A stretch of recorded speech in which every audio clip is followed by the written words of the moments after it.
नमस्कार, मी श्रीकांत उमरीकर. आपण पाहतात अॅनलायझर. लाईक करा, शेअर करा, सबस्क्राईब करा. अॅनलायझरचं ॲप डाउनलोड करा.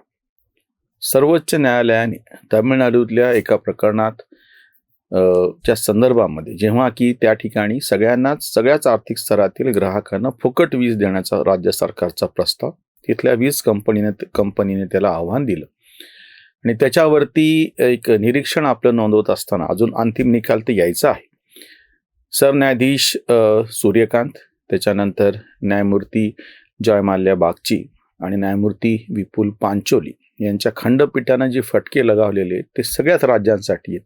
म्हणून तो विषय आम्ही घेतो आहोत. फक्त हे तमिळनाडूपुरतं नाही.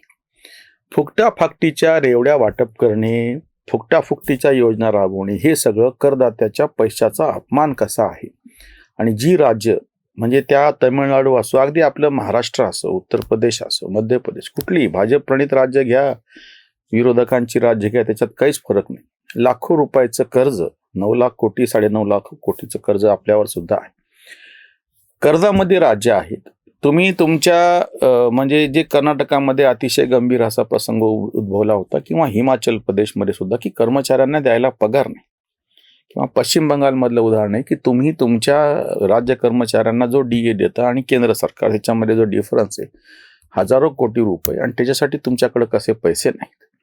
किंवा अजून गंभीर प्रकरण दिल्लीमध्ये आमचं सरकार असताना घडलेलं होतं की तुम्हाला जाहिरातीवर खर्च करायला पैसे आहेत, पण ते ऑक्सिजन सिलेंडरचा तेव्हा तो विषय होता, हॉस्पिटल्स आणि ऑक्सिजन सिलेंडर, त्याच्यासाठी पैसे कसे नाहीत जेव्हा राज्य सरकारने न्यायालयात सांगितलं होतं तेव्हा. म्हणजे समजा, म्हणजे एखादा धनाढ्य व्यापारी आहे आणि तो दानधर्म करतो आहे, तर ते आपण समजू शकतो की तुमच्या घरामध्ये जास्तीचं अन्न शिजलेलं असेल तर तुम्ही ते उरलेलं अन्न जर कोणी मागितलं तर त्याला देतात, आपण हे समजू शकतो. तुमच्याकडं जास्तीचा पैसा असेल तुमची गरज भागल्याच्या नंतरचा, तर तुम्ही ते दानधर्म केलेला आपण समजू शकतो. पण या ठिकाणी जिथे ही राज्य कर्जामध्ये गेलेली आहेत, किंवा उत्पन्न आणि कर्ज ह्याचं ताळमेळ जुळत नाही, खर्च, अशा पातळीवरती जेव्हा तुम्ही ह्या फुकटाफाकटीच्या योजना राबवत आहात, त्या किती गंभीर आहेत हा तो मुद्दा आहे. सगळे सरकार याला जबाबदारीत. परत सांगतो, न्यायमूर्तींनी ज्या पद्धतीची निरीक्षण नोंदवलेली, अपेक्षा आहे की काही चांगला निर्णय, अंतिम निर्णय ह्या बाबतीमध्ये यावा. कुठलंही सरकार जेव्हा अशा पद्धतीच्या योजना राबवतं तेव्हा त्याला आधार काय आहे.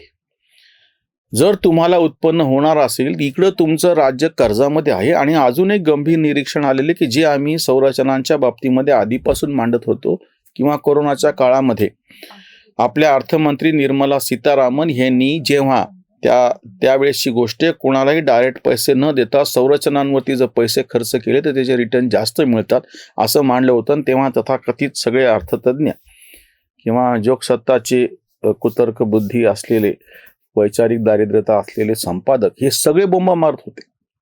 ते काही माहीत नाही, डायरेक्ट पैसे द्या.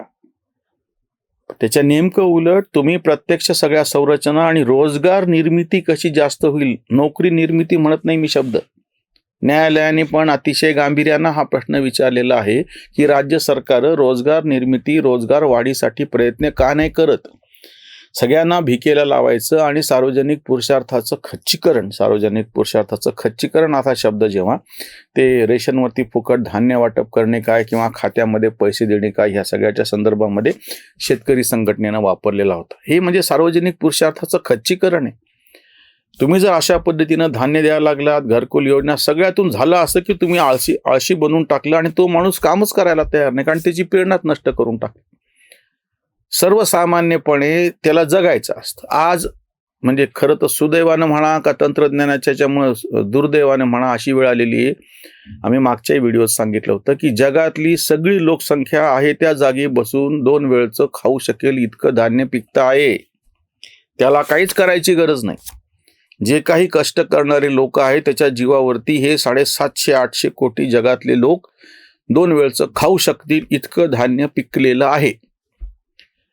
म्हणजे त्याच्यामुळे दुर्दैवानं झालं असं की ती एक मूळ प्रेरणा नष्ट होऊन गेली, जगायचं कसं ह्या बाबतीमधली. आता आळस कसा करायचा ही समस्या. खेड्यापाड्यामध्ये अन्न, वस्त्र, निवारा तुम्ही जो बघितलं तर फक्त शहरामध्ये तुमचे जे काही सगळे जमिनीचे संदर्भातले नियम आहेत ते सरकारी टाचेखाली अडकलेले आहेत, राजकीय नेत्यांच्या सोयीप्रमाणे ते बदलतात. तेवढा जर अपवाद सोडला तर छोट्या गावांमधली घरं तर रिकामी पडलेली आहेत. निवारा नावाची गोष्ट ज्या छोट्या वस्ती तिथं शिल्लकच राहिलेला नाही निवारा नावाचा मुद्दा. वस्त्राच्या बाबतीमध्ये यापूर्वी आम्ही उदाहरण सांगितलं होतं, इथं परत सांगतो की माणुसकीची भिंत नावानं एक जागा केली होती की कोणी आपल्या घरचे जास्तीचे कपडे किंवा वापरात नसलेले टाकून दिलेले कपडे द्या, ज्याला गरज आहे त्यानं घेऊन जा. काही दिवसातच ते बंद पडलं, कारण कपडे न्यायला कोणीच तयार नाही. अन्नाच्या बाबतीमध्ये मी तुम्हाला आत्ता आवाहन करतो, इथे या छत्रपती संभाजीनगरमधून 15 किलोमीटरच्या परिसरामध्ये कोणालाही अन्न सांगा, कारण की ते रॉबिनहूड फूड आर्मी नावाची संस्था काम करते. त्यांचं दुःख असं आहे की त्यांच्याकडं अन्न गोळा होतं आणि ते वाया जातं, कोणी नेतच नाही किंवा कोणी घ्यायलाच तयार. शिजलेलं अन्न ह्या छत्रपती संभाजीनगर 15 किलोमीटर परिसरामध्ये कोणालाच नकोय, हा आमचा प्रत्यक्ष अनुभव आहे. हे काही मी तुम्हाला काहीतरी डाटा घ्यायचा, आकडेवारी तुमच्या समोर ठेवायची, पांडित्याचा आवड सांगायचं काही नाही, अनुभव आहे माझा.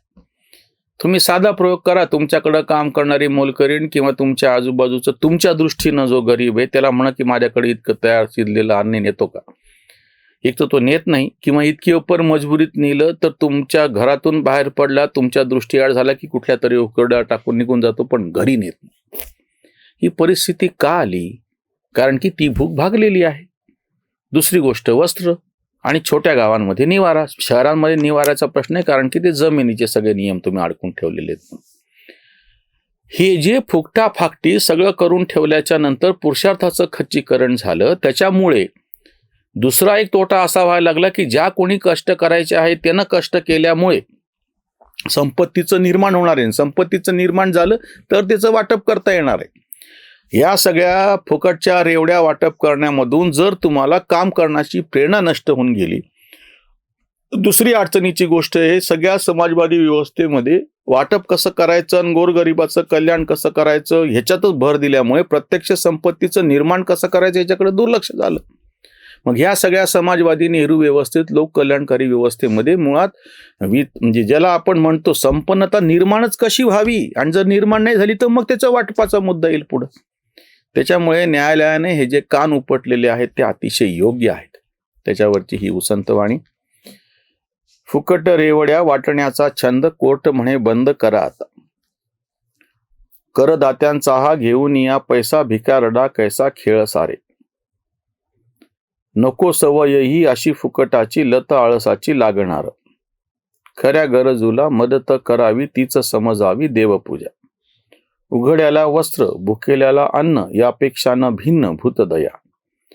शिखांचे लंगर आदर्श हा स्पष्ट करून या कष्ट भरा पोट. कांत म्हणे बरा कोर्टाचा हा रट्टा बंद करा थट्टा सामाजिक. बंद करा थट्टा सामाजिक. फुकटा फाकटी वाटप ही सामाजिक थट्टा आहे. कोर्टानं जो रट्टा लगवला तो अतिशय योग्य आहे.